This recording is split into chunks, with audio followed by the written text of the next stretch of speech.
On a tous vu le même match, s'il vous plaît. Masterclass offensive du Real Madrid, mais disasterclass défensive. J'en vois plein. Vous allez taper sur Tchouaméni. Mais je vous jure qu'aujourd'hui, c'était pas le pire en défense. Ce Monsieur Rudiger, je pense qu'il a le totem d'immunité de Denis Brognard. Parce que son match aujourd'hui, il est à montrer dans toutes les écoles de walkerisme. Du terrorisme, en fait. Je vous jure, tous les ballons passés, il perdait tous ses duels. Association Rudiger-Tchouaméni, j'ai pas vu ça depuis Mola Omar et Ben Laden, j'ai pas vu ça. Non, je vous le dis là, c'était n'importe quoi. Ce mec est trop fort. Comme d'habitude, je vous l'ai dit, ce joueur a un AK-47. C'est un sniper, son pied. Il peut tirer de n'importe où.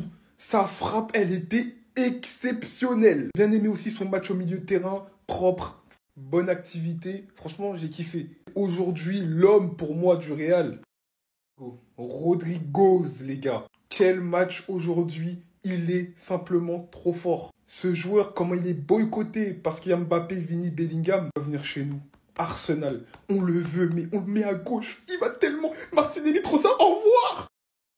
Bellingham qui continue à être régulier, partie intégrante de cette remontada qui a été démontée par le Rayo Vallecano. Mais comme d'habitude, toujours au top Bellingham. Mais là, la défense a plombé le Real. On ne doit jamais encaisser 3 buts. Tout ça, c'est de ta faute. Certaines choses ne marchent pas et tu continues avec, tu t'obstines. Il a une moyenne de nous coûter 1 but par match et c'est le minimum. Il n'a jamais eu sa place en tant que latéral. On a vu Valverde beaucoup plus serein défensivement à son poste cette saison. Pourquoi il joue plus? Aux côtés de Rudiger, il enchaînait les clean sheets. Quelle image tu lui donnes maintenant? Lui qui était littéralement épanoui. Voilà l'image qu'il lui a envoyée maintenant. On n'avait personne, donc on s'est servi de toi. Donc là, il ne mérite pas d'être en concurrence avec Tchouaméni. Rien que tout ça là, tous ces critères, ces défauts physiques, nous auront empêché de subir autant. D'encaisser 3 buts. Parce qu'on a marqué en soi, on a marqué 3 buts. On ne doit pas encaisser autant. Tu penses que ça nous a aidé, Vinicius? Faut faire la part des choses. Sur l'action concernée, sûr et certain, il y avait faute. À la 80e, cette action n'a pas été consultée. Peut-être qu'il y avait penalty aussi. Mais dans tous les cas, mis à part le fait que tu es suspendu au prochain match, t'as rien fait. Tu nous mets par-dessus encore plus dans la merde. J'en peux juste plus d'avoir une équipe qui coûte pratiquement 1 milliard, voire plus. Et de continuer à proposer ça avec les joueurs qu'on a. De continuer à avoir les tauliers sur qui on repose, sur leurs individualités, sans qui,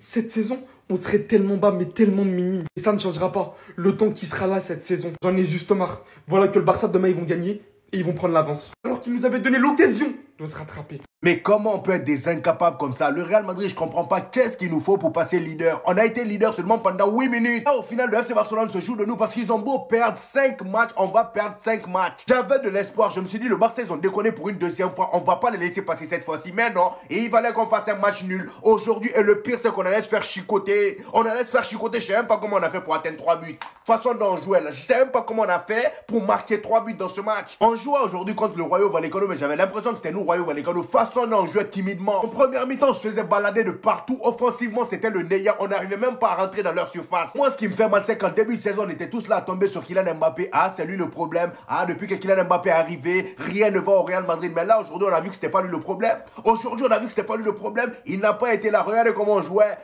L'effectif, franchement, les gars, comment vous jouez même parfois? Et vous avez remarqué, ça fait un moment que je porte plus mon maillot du Real Madrid. Parce que je me suis dit que je le porterai que le jour où le Real Madrid passera premier. Aujourd'hui, je l'avais dégainé. Je l'ai porté pendant les 8 minutes où le Real Madrid était passé leader. Après, je l'ai enlevé. Tellement on est des incapables parfois. Franchement, aujourd'hui, là, c'était le bon moment de passer premier. Dites-vous que là, au final, on n'est même plus en concurrence avec le FC Barcelone. Demain, si l'Atlético de Madrid gagne, il passe devant nous en tant que deuxième. Nous, on va repasser troisième. C'est bien fait pour nous. Au moins, ce qui est bien, c'est que là, le Barça n'a plus droit à l'erreur. À chaque erreur, le Real Madrid aura l'opportunité de passer devant. Les gars, je vais finir par croire que le Real veut tout simplement pas de cette première place. Le Barça fait les erreurs qu'ils ne doivent pas faire, mais le Real n'arrive pas à punir. Sachant qu'en plus le Barça on affronte les Ganes demain et l'Atlético la semaine prochaine et qu'ils ont un match en moins, ils avaient la première place dans leurs mains et ils ont encore une fois refusé. Après les gars, chacun son tour chez le coiffeur. Il fallait bien que le Real tombe sur un match piège. Il y en avait marre que ce soit le Barça qui se fasse à chaque fois piéger en Liga. Mais pour moi cette défaite elle est pour Ancelotti. Parce que comment vous pouvez m'expliquer que Asensio il était en train de tout casser, il était vraiment en train de confirmer sa place pendant l'absence de Alaba ou bien même de Militao, et on préfère mettre Tchouaméni à ce poste-là, alors que lui-même n'aime pas ce poste, mais on voit très bien que c'est problématique. Malheureusement, Franck Garcia, on peut même pas lui en vouloir même s'il a pris le bouillon, parce qu'il est juste là pour remplacer Ferland Mendy qui s'est blessé. Et d'ailleurs le premier but c'est de sa faute parce qu'il s'est totalement fait manger. Dites-vous que Rayo Vallecano menait 2-0, et Valverde est là, toujours pour sauver le Real, et t'envoie un bombasso qui est dévié mais le gardien peut rien faire. Bellingham aussi a participé à la fête et est venu égaliser avant la mi-temps. À la reprise, Rodrigo marque sur une frappe déviée et la réaction de Vallecano. Et à partir de ce moment-là, on savait tous que c'était un match piège. De toute façon, les gars, ici, face aux grosses équipes, c'est toujours ça. C'est la même chose contre nous. Vinicius qui s'énerve pour rien, même s'il y avait faute. Un arbitrage, encore une fois, catastrophique. Des deux côtés, mais que voulez-vous? C'est la Liga. Enfin bref, sinon vous, les gars, vous en pensez quoi? Ramos, c'est un peu instant, on s'ennuie. Le championnat, il est relancé. Le Barça, ils ont perdu des points. Vous serez jamais premier. Vous serez jamais premier. Voilà le classement. Voilà le classement. Laissez-moi entrer dans la lumière. Le Barça, désormais, à égalité de match avec le Real. 17 matchs disputés. 38 points pour le Barça, 37 pour le Real. Visiblement, c'est pas donné à tout le monde de battre le Rayo. 3-3 score final. Quel match du Rayo. Quel match du Rayo. Une leçon de football pendant cette première mi-temps. Mais heureusement, il y avait Valverde qui remet un petit peu le Real dans le match. Et qui refroidit les ardeurs du Rayo. Parce qu'au début, c'était réellement une leçon. Techniquement, le Rayo Vallecano était en train de disséquer pièce par pièce le Real. Carlo Ancelotti, je ne cesserai de le répéter, mais qu'est-ce qu'il est limité cet homme. T'as Raúl Asensio, tu fais jouer Tchouaméni, t'as Hendrick sur le banc, tu t'entêtes à pas jouer avec un neuf. Alors je le reconnais, passer de 2-0 pour le Rayo à 3-2 pour le Real, c'était très très fort. Ils ont inversé le cours du match complètement. Mais le Rayo qui s'est pas laissé abandonner, le Rayo qui s'est pas laissé aller. Ils ont pas déclaré forfait. Ils vont chercher le nul. Et ils sont à ça d'aller chercher la victoire sur le coup franc de Florent Lejeune à la fin du match. Non, c'était du spectacle. De la part d'un Barcelonais. Rayo, Madrid, merci pour le spectacle. Voilà pour commencer. Déjà, on est des clowns. On est ridicules. 3-3, match nul, on concède face au Rayo Vallecano. On sait que c'est une équipe assez compliquée à jouer. Mais franchement, le Rayo Vallecano mérite la victoire. On a été tout simplement ridicule aujourd'hui. Alors en première mi-temps, mais c'était le Graal, mais c'était du jamais vu. Ce soit Franck Garcia. Alors Franck Garcia, faut immédiatement le vendre. Il n'a pas le niveau pour pouvoir jouer au Real Madrid. Alors je ne comprends pas certains qui sont en train de le sucer en me disant qu'il apporte énormément offensivement. Mais les gars, il apporte où offensivement? Dites-moi, français, est-ce que tout son apport offensif lui dédouane totalement de ses largesses défensives? À croire, vous me parlez d'un Marcelo Prime, mais vous avez pas honte? Lucas Vazquez, match catastrophique.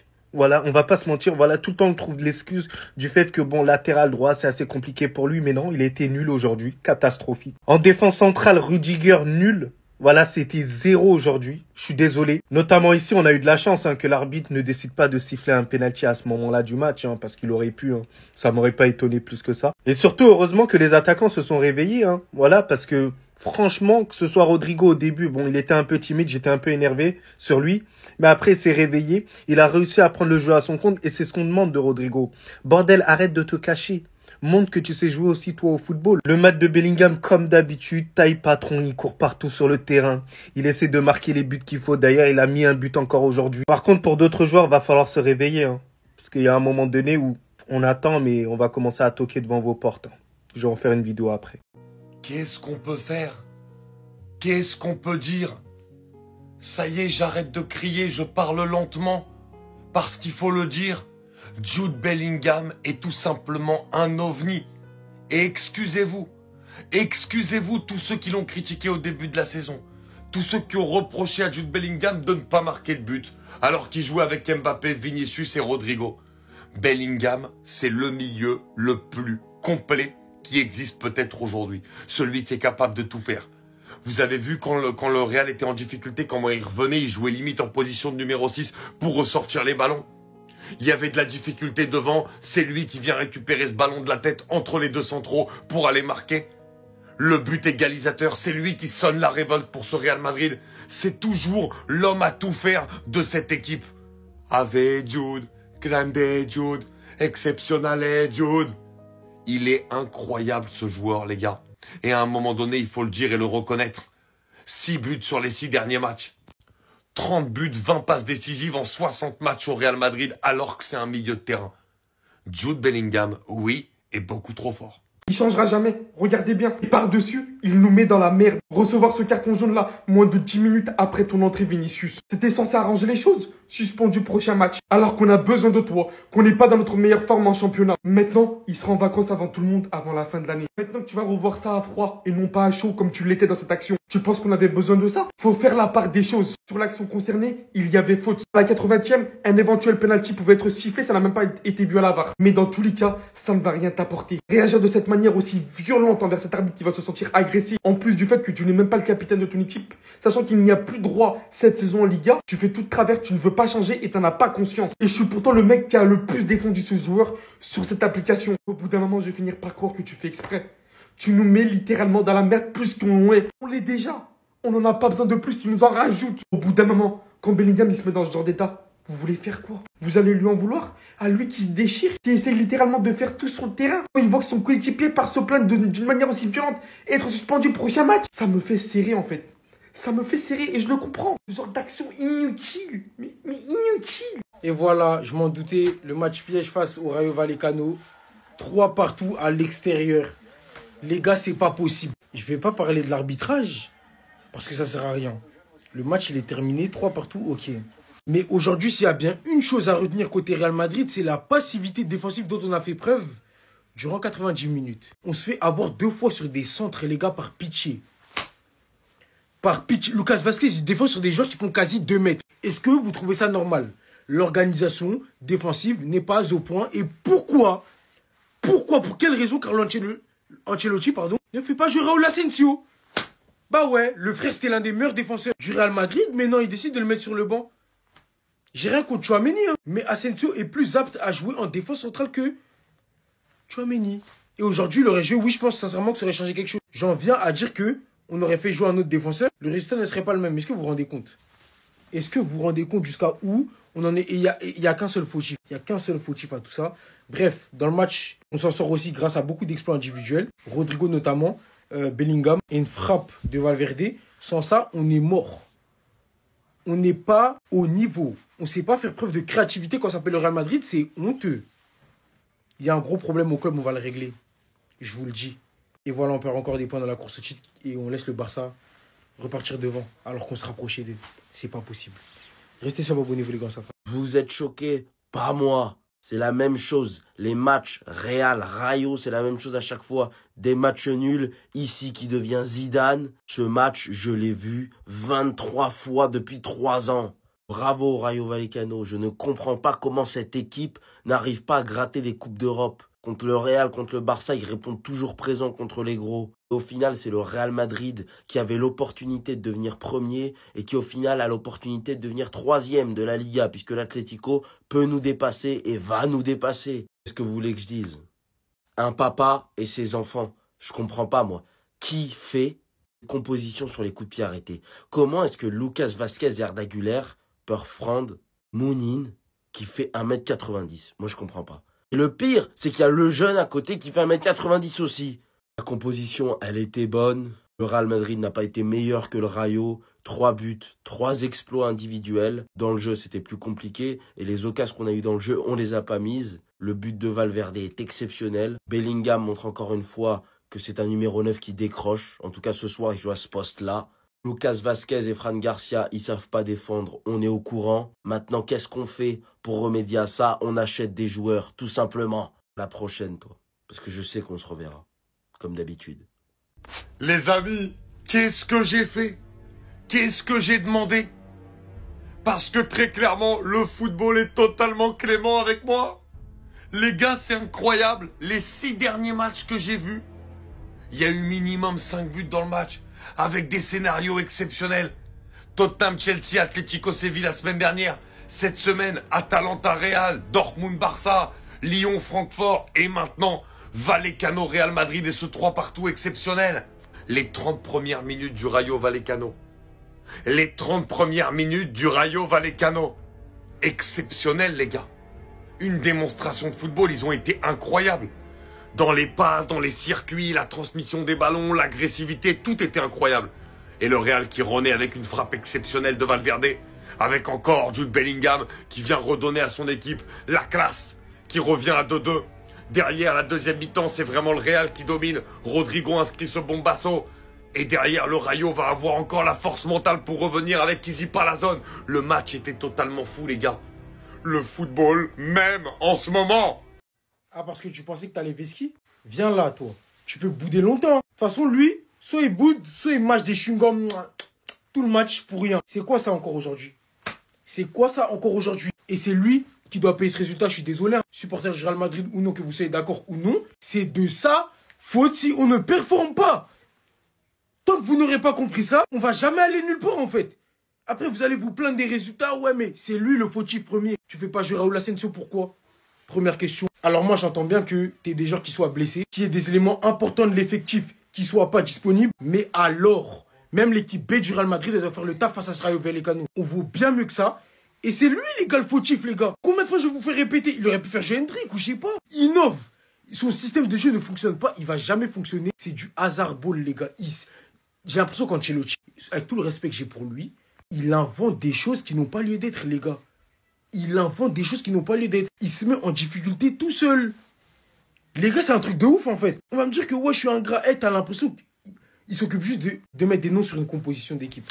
Rien de plus. Vas-y, débrouillez-vous, les gars. Faites ce que vous voulez. Bah ouais, voilà ce que ça donne, frérot. Si c'était pas les exploits individuels aujourd'hui, on perd face au Rayo Vallecano, hein, laissez-moi vous le dire. Et Ancelotti, on est le fautif numéro 1. Et tant que vous n'aurez pas compris ça, on peut m'insulter d'un gras ou quoi. Moi, j'ai toujours dit depuis l'année dernière, depuis même l'année d'avant, qu'on gagne la Ligue des Champions ou non, on doit le virer. Parce que à long terme, ça va nous coûter. Et les conséquences seront catastrophiques. Vous comprenez maintenant? Voilà, Ancelotti, hein, t'as fait ton temps. Pardon, Pérez déchire son contrat encore pendant qu'il en a encore temps. Moi, j'ai pas envie de... Il a fait sa carrière, merci vieux. Ça a fonctionné. Ça connaît ses limites. Allez, restez sobre, abonnez-vous les gars. Ça. Vous comprenez maintenant? Vous comprenez son importance? Non, parce que je sais, il y en a, ils vont encore dire « Ouais, j'abuse, etc. » Si vous voulez, j'abuse. Mais je vous jure qu'aujourd'hui, s'il est sur le terrain, on ne prend pas 3 buts. Pas que Tchouaméni il fait un mauvais match. Hein. Je suis même pas en train de dire ça parce que je vais pas le blâmer, c'est pas son poste. Mais juste, j'arrive pas à comprendre pourquoi au Real Madrid, on joue des mecs pas à leur poste, alors qu'il y a des mecs qui ont le talent pour jouer à leur poste et qui sont bons. Quand il était là, c'était clean sheet sur clean sheet. On encaissait moins, on défendait mieux. On voyait même Rudiger, il était plus serein. Là, Rudiger, il est obligé de tout faire tout seul. Parce que oui, Tchouaméni, il fait même pas un mauvais match. C'est même pas ce que je vais dire. Mais la complémentarité d'une défense, on n'en parle pas assez. Asensio, Rudiger, c'était peut-être expérimental, mais ça marchait. C'était solide, il y avait des automatismes. Et pour moi, c'est le plus important dans une défense. Donc je ne comprends pas pourquoi on a tout chamboulé. Et de toute façon, je suis prêt à jurer que tous les Madrilènes, il n'y a personne qui comprend. Je sais que personne n'a d'explication. Mis à part Ancelotti, personne sait et personne comprendra jamais. Bref. À partir d'aujourd'hui, à chaque fois que vous regarderez le match du Real Madrid, apprêtez-vous à me voir sur le terrain et confisquer les chewing-gums de ce gars-là. Mon vieux, je sais pas à quoi tu joues, mais vraiment, t'as du sang sur les mains. C'est pas possible. Aujourd'hui, là, si on a fait un match nul, c'est à cause de toi. Malgré toutes tes ligues des champions que t'as remportées au Real Madrid, t'es le coach le plus nul que j'ai connu au Real Madrid. C'est pas possible. Il y a aucune continuité dans tes systèmes à toi. Voilà. Peu importe les bons matchs qu'il fait, le match d'après, il gâche tout. Et quelle composition tu nous as fait aujourd'hui là encore? Franchement, à chaque fois que tu fais quelque chose de bien, il faut que tu niques tout après. Aujourd'hui, dans cette composition-là, commençons déjà par la défense. Tu m'expliques ce que tu as mené fou ici encore. La dernière fois, je me suis plaint de ça. Il y a des gens qui sont venus dans mes commentaires. Ah, c'est un match important. Raúl Asensio, il faut pas trop le mettre la pression. C'est un jeune. C'est pas un jeune. Il a le même âge que Jude Bellingham. C'est pas parce qu'il monte du centre de formation. Oubliez pas qu'on est au Real Madrid. C'est pas la Masia, hein, où les jeunes qui montent du centre de formation, ils ont 12 ans. Non. Nous, c'est des vieux qui montent du centre de formation. C'est pas un enfant. De quelle pression vous me parlez? Pourquoi il n'a pas mis Asensio? Le gars, depuis qu'il est monté au Real Madrid, il fait que des bons matchs. Le gars, il fait ses trucs aléatoires. Après, c'est lui que tu pars voir sur le terrain. Arrêtez tranquille. Comme s'il n'était même pas en stress, en train de croquer son chewing-gum. Il m'énerve. Moi, je commence à en avoir marre parce que tout est aléatoire avec lui. Je comprends même pas où il va. Chaque match, il y a de nouveaux trucs avec lui. Malgré le match nul, il faut en parler de Rodrigo. Le match qu'il nous fait, il est tout simplement admirable. Parce qu'au tout début, il était hyper absent. Je le critiquais. Je me disais, mais bordel, tu parles dans les interviews. Tu demandes à accéder à un certain standing aux côtés de Bellingham, aux côtés de Kylian Mbappé, aux côtés de Vinicius. Mais malgré ça, tu te casses systématiquement et des fois, il y a des errances sur certains matchs. Et nous, tout ce qu'on demande à Rodrigo, c'est qu'il prenne ses responsabilités parce qu'il en a les capacités. Au final, quand il sort les doigts du cul, ah oui les gars, je parle français, il arrive à te faire une passe décisive direction Jude Bellingham et te mettre un crochet admirable et marquer son but. Et c'est pour ça que je vous dis les gars, c'est pas dans les conférences de presse, c'est pas dans les interviews que tu vas légitimiser ta place, mais c'est sur le terrain. Tu montres sur le terrain que tu es bon, que tu arrives à tenir tête aux meilleurs, que tu arrives à faire gagner le Real Madrid ou à faire exister le Real Madrid. Dans tous les cas, les gens vont te respecter. Et c'est ça la vie. La vie est si simple. T'es footballeur, utilise tes armes. Voilà, félicitations Rodrigo. Enfin une bonne vidéo. Ça fait plaisir, ça fait longtemps que tu n'avais pas marqué de but. Voilà, ça quoi. Comment en 2024 tu peux aligner Lucas Vazquez en défense? Je me le demande. Quand est-ce qu'au Real Madrid, il y a eu un passage où un mec s'est dit « ce mec-là, c'est un latéral ». Je ne vais pas reprocher à Lucas Vazquez d'avoir fait un match de merde défensivement. Parce que tout le monde le sait, ce n'est pas un latéral. C'est un attaquant, un ailier droit. D'ailleurs, l'un des meilleurs ailiers droits qu'il y ait au Real Madrid à l'heure actuelle. Offensivement, tout le temps, il provoque des pénaltys. Il est en jambes. Il provoque le frisson aussi. Son Ronaldo Shop, sa spéciale, elle passe à chaque fois. Lucas Vazquez, sur l'aile, il est virevoltant. Offensivement, il est bon. Défensivement, il est à chier. Ok, mais ça, on le sait. Et on ne le sait pas depuis cette saison. Lucas Vazquez n'est pas latéral. Et le Real Madrid se repose sur ça depuis bien trop longtemps. Ça fait 4 ans qu'Ancelotti et que les supporters demandent un latéral. Que fait la direction? Tout le monde sait que c'est pas un latéral. Sauf qu'aujourd'hui, Carvajal, il est blessé. Tu vas mettre qui? Un mec du Castilla? Bah non, parce qu'on a un coach qui n'aime pas les jeunes. Donc moi, je ne vais pas taper sur lui. Parce que ce qui fait ça, c'est le meilleur de Lucas Vazquez au poste de latéral. Offensivement, il t'apporte. Défensivement, il est à chier. Pareil. Mais je peux pas lui en vouloir.